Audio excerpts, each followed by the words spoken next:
स्त्री के ये 4 हट पुरुष कभी पूरे ना करे, वरना राजा से भिखारी बन जाओगे। जय श्री कृष्ण मित्रों, स्वागत है आप सभी का गोपेश ज्ञान यूट्यूब चैनल में। मित्रों, आज मैं आपके लिए बहुत ही काम की जानकारी लेकर आया हूँ। बहुत समय पहले की बात है, किसी गांव में एक मूंगामल नाम का साहूकार रहता था। साहूकार बहुत ही धनी और खुशहाल परिवार से था। उसकी पत्नी भी बड़ी संस्कारी थी। परमात्मा की कृपा से उसके घर में सुख शांति और समृद्धि बनी हुई थी। पर घर में एक 10 वर्ष का बेटा भी था। सब कुछ ठीक ठाक चल रहा था, लेकिन कहते हैं कभी कभी किसी की संपन्नता ही उसके दुख का कारण बन जाती है। एक दिन मूंगामल की संपन्नता को किसी की नजर लग गई। मूंगामल और उनकी पत्नी अचानक से बीमार पड़ गई।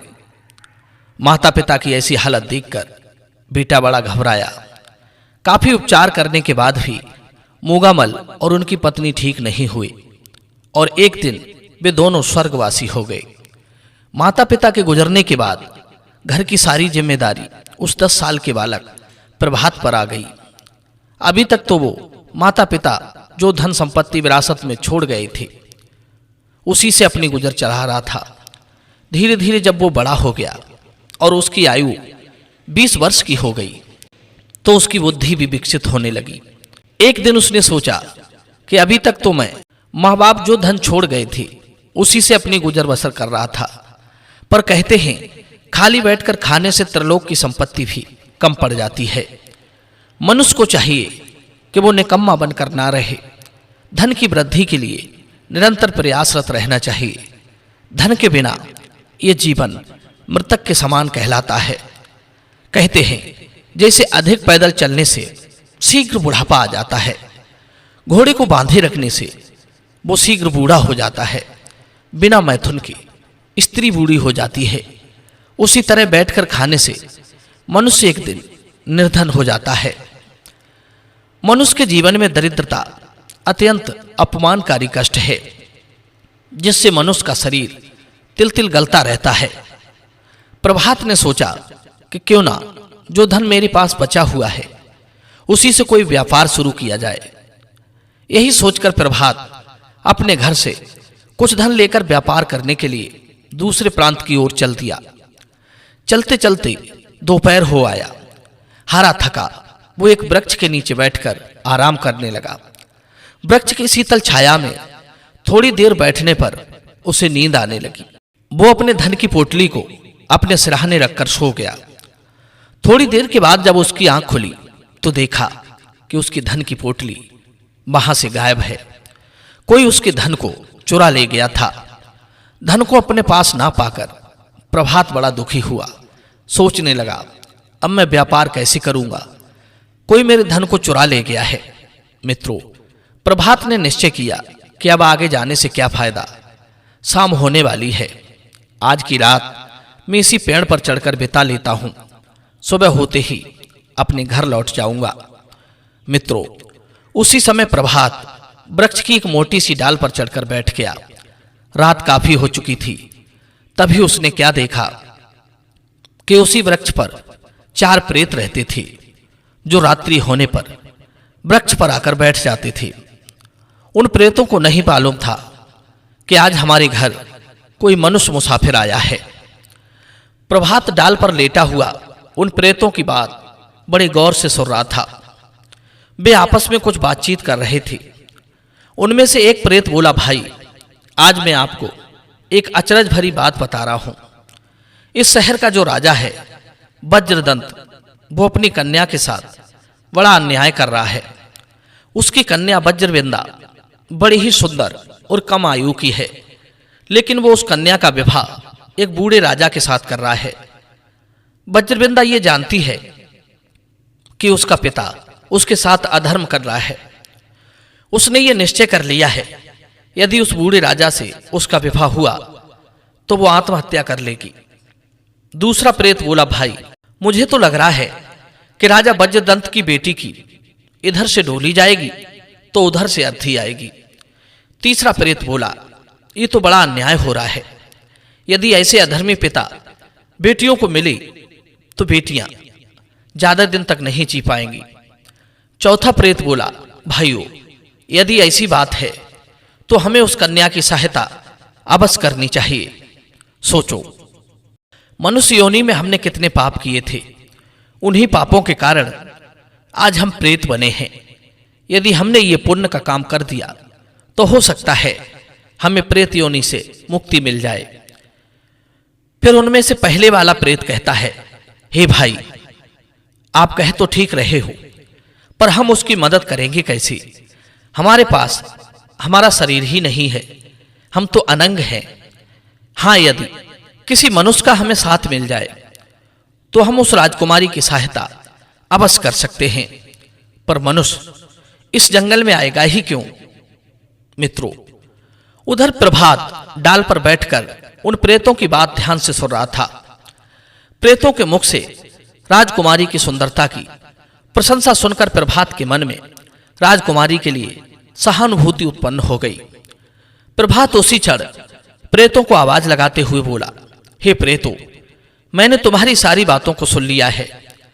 तुम उस राजकुमारी की मदद करना चाहते हो। तुमने कहा कि तुम्हें किसी तरह मनुष्य की सहायता मिल जाए, क्योंकि तुम शरीरहीन हो। मैं भी चाहता हूं कि तुम राजकुमारी की मदद करो। मनुष्य से तुम्हें क्या सहायता चाहिए, मैं तुम्हारी सहायता बनने के लिए तैयार हूं। मित्रों, प्रभात की बात सुनकर प्रेत कहने लगे, हे मानव, तुम्हारी सहायता से हम निश्चित ही राजकुमारी वज्रवृंदा की सहायता कर देंगे, लेकिन तुम्हें हमारी एक बात ध्यान रखनी होगी। चाहे कुछ भी हो जाए, तुम किसी को हमारे बारे में नहीं बताओगे। यदि तुमने हमारे बारे में किसी को बताया तो याद रखना, उसी क्षण राजकुमारी की मृत्यु हो जाएगी और उस पाप के भागी तुम कहलाओगे। तब प्रभात प्रेतों से कहता है, हे प्रेतों, मैं तुम्हें वचन देता हूं कि तुम्हारे बारे में मैं किसी से चर्चा नहीं करूंगा। अब तुम जैसे भी हो, राजकुमारी की सहायता करो। मित्रों, अब तो प्रभात की बात सुनकर प्रेतों ने अपनी मायावी विद्या से प्रभात को बहुत सुंदर राजकुमार बना दिया। उसके बाद 5 उड़ने वाले घोड़े मंगाए। एक घोड़े पर तो प्रभात सवार हो गया, बाकी के 4 घोड़ों पर वे चारों प्रेत सवार हो गए। फिर क्या था, वे 5 आकाश मार्ग से उड़ते हुए राजकुमारी वज्रवृंदा के महल में पहुंच गए। चारों प्रेत राजकुमारी की चित्रसारी की छत पर रुक गए। राजकुमार प्रभात राजकुमारी के महल में दाखिल हुआ। राजकुमारी एक राजकुमार को अपने कक्ष में आया देख डर गई। सोचने लगी, बाहर तो हमारे सैनिक लगे हुए हैं, फिर ये राजकुमार हमारी कक्ष में कैसे आ गया? राजकुमारी ने डरते हुए पूछा, हे नौजवान, तुम कौन हो और हमारे महल में किस प्रकार आए? तब राजकुमार वेश में प्रभात कहता है, हे राजकुमारी, तुम्हें मुझसे डरने की कोई आवश्यकता नहीं है। मैं तुम्हारा शत्रु नहीं बल्कि हितैषी हूं। मैं तुम्हारी मदद के लिए आया हूं। मुझे सारी बात पता है कि तुम्हारा पिता बड़ा दुष्ट है। वो तुम्हारा विवाह एक वृद्ध व्यक्ति के साथ कर रहा है, और मुझे ये भी मालूम है कि ये विवाह तुम्हारी मर्जी के विपरीत हो रहा है। तुम नहीं चाहती हो कि तुम्हारा विवाह उस बूढ़े राजा से हो। तुमने अपनी आत्महत्या करने का भी प्रण ले लिया है, इसलिए मैं तुम्हारे प्राणों को बचाने आया हूं। प्रिय बंधुओं, राजकुमार की बात सुनकर राजकुमारी वज्रवृंदा को कुछ तसल्ली मिली। वो राजकुमार की सुंदर छवि पर मोहित भी हो चुकी थी। प्रभात ने राजकुमारी को अपने साथ चलने को कहा। राजकुमारी ने प्रभात का यह प्रस्ताव स्वीकार कर लिया। राजकुमारी के साथ घोड़े पर बैठकर राजकुमारी वज्रवृंदा अपने महल को त्याग कर चली आई। राजकुमार प्रभात उन प्रेतों के साथ उसी वृक्ष के पास आया। तब प्रेतों ने कहा, हे भाई मानव, हमने अपना काम कर दिया है। अब तुम अपने घर जाओ और राजकुमारी के साथ सुखपूर्वक रहो, पर अपना वचन याद रखना, हमारे बारे में कभी किसी को मत बताना, वरना राजकुमारी की उसी क्षण मृत्यु हो जाएगी। और यदि तुम्हें कभी हमारी आवश्यकता पड़े तो हमारे पास चले आना, हम तुम्हारी हर प्रकार से सहायता करेंगे। इतना कहकर प्रभात राजकुमारी को लेकर अपने गांव आ गया। गांव पहुंचकर राजकुमारी ने देखा कि जिसके साथ मैं अपने महलों को त्याग कर आई हूं वो तो बड़ा ही गरीब आदमी है। उसका घर भी कच्चा बना हुआ है। उसके घर में कोई और सदस्य भी नहीं है। मुझे लगता है मैंने इस व्यक्ति के साथ आकर कोई भूल तो नहीं करती। फिर उसके बाद उसने सोचा कि चलो जो हुआ सो अच्छा ही हुआ। यदि मैं अपने घर से नहीं आती तो मेरा पिता मेरा विवाह एक बूढ़े के साथ कर देता, फिर तो पूरे जीवन का रोना हो जाता। यही सोचकर राजकुमारी ने प्रभात के साथ विवाह कर लिया और उसके साथ सुखपूर्वक रहने लगी। धीरे धीरे समय गुजरता चला गया। एक दिन राजकुमारी वज्रवृंदा अपने घर में बैठी हुई थी। उसे अपने पिता के घर की बहुत याद आ रही थी। पिता के घर की बातें सोचकर वो उदास हो गई। सोचने लगी, यदि मेरा पिता मेरा विवाह किसी बूढ़े व्यक्ति के साथ नहीं करता तो मैं भी किसी राजमहल में होती, यहां गरीबी का जीवन नहीं जीती होती।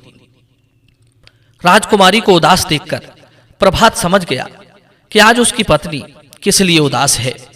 यह तो राजमहलों में पलकर बड़ी हुई है, इसीलिए इसे महलों की याद आ रही होगी। मेरे पास राजसी सुख तो नहीं है, मैं इसे वो सुख कहां से लाऊं। वो ऐसा सोच ही रहा था कि अचानक उसे उन प्रेतों की याद हो आई। सोचने लगा, उन प्रेतों ने चलते समय मुझसे ये कहा था कि यदि कभी विपत्ति आ जाए तो तुम हमारे पास चले आना। आज वो समय आ गया है जहां उसकी मुलाकात उन प्रेतों से हुई थी। उसने वहां पहुंचकर प्रेतों को याद किया। चारों प्रेत उसी क्षण प्रकट हुए। पूछने लगे, हे भाई, हमें किस लिए याद किया? तब प्रभात कहता है, हे भाइयों, मेरी पत्नी कच्चे मकान में रहकर बहुत दुखी है, उसके लिए महलों की व्यवस्था कर दो। मित्रों, तब प्रेतों ने कहा, भाई तुम अपने घर जाओ, हम तुम्हारे लिए राजाओं की तरह महल बना देंगे। तुम्हारे महलों में राजाओं की तरह वे सारी सुख सुविधाएं होंगी, पर हमारी बात को कभी मत भूलना, हमारे बारे में किसी को मत बताना। इतना कहकर प्रेतों ने प्रभात के कच्चे घर को राजमहलों की तरह बना दिया। राजकुमारी वज्रवृंदा को पता ही नहीं चला कि कब कच्चे घर से वो महलों में आ गई। जब उसकी आंख खुली तो स्वयं को सुंदर महलों में सोते हुए पाया। इतना सारा वैभव देखकर राजकुमारी दंग रह गई। सोचने लगी, एक ही रात में ये सब कैसे बदल गया। तब उसने अपने पति प्रभात से इस रहस्य को जानना चाहा। प्रभात जानता था कि मुझे प्रेतों ने इस बात के लिए मना किया है कि वो उनके बारे में किसी को ना बताए। प्रभात ने उस दिन अपनी पत्नी की बातों को अनसुना कर दिया, लेकिन राजकुमारी ने जिद ठान ली थी कि जब तक वो इस रहस्य को नहीं बताएंगे तब तक वो अन्न जल ग्रहण नहीं करेगी। प्रिय बंधुओं, प्रभात ने उसे बहुत समझाने का प्रयास किया कि देखो, तुम्हारी ये जिद ठीक नहीं है, लेकिन पत्नी ने उसकी एक ना सुनी। वो बस पूछने पर तुली हुई थी, मुझे इस रहस्य को जरूर बताओ कि एक रात में कच्चा घर भवनों में कैसे परिवर्तित हो गया। कई दिन से उसने भोजन नहीं किया। प्रभात ने देखा कि पत्नी की खुशी से बढ़कर कोई खुशी नहीं है। यदि ये मर गई तो फिर मैं क्या करूंगा।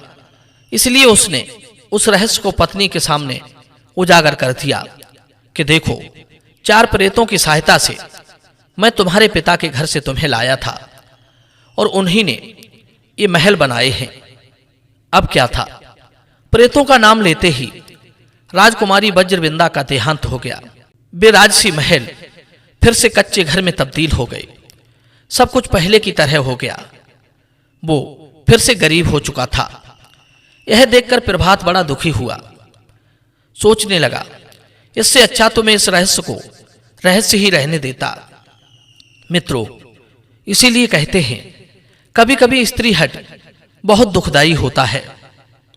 मित्रों, इन 4 बातों को सदैव याद रखना, आप कभी दुखी नहीं रहोगे।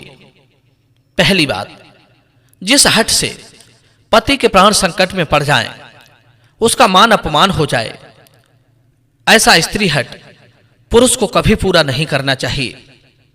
नंबर 2, जिस हठ से कुल का विनाश होता हो, किसी की जान जाती हो, परिवार के सदस्यों से शत्रुता बनती हो, तो ऐसा हठ कभी पूरा नहीं करना चाहिए।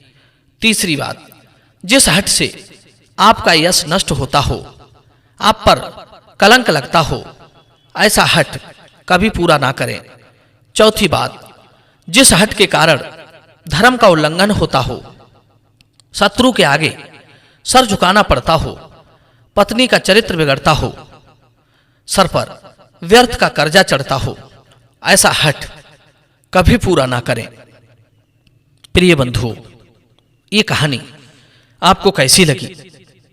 कमेंट में आप जरूर अपनी राय देना। मिलते हैं अगली बार नई चर्चा में। आप सभी का बहुत बहुत धन्यवाद। जय श्री कृष्ण।